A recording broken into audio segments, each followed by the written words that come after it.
নির্বাচন কমিশন কার্যালয়ে রাজনৈতিক দল হিসেবে নিবন্ধনের বিষয়ে অগ্রগতি জানতে গিয়ে জাতীয় নাগরিক পার্টি এনসিপির মুখ্য সমন্বয়ক নাসিরউদ্দিন পাটোয়ারী সাংবাদিকদের বলেছেন, আগামী সংসদ নির্বাচনে 150 আসন পাবে এনসিপি।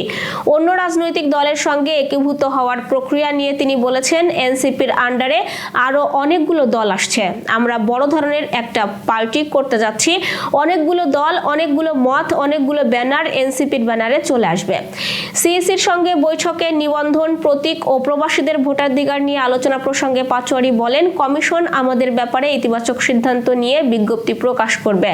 আমরা আজকেও বলেছি, শাপলা, সাদা শাপলা, লাল শাপলা চেয়েছি। এই সিদ্ধান্ত থেকে সরছি না। এটা নিয়ে ষড়যন্ত্র চলছে। 3টি প্রতীকের মাধ্যমে নিবন্ধন হতে হবে। ইসি না মানলে কিভাবে আদায় করতে হয় তা আমরা জানি।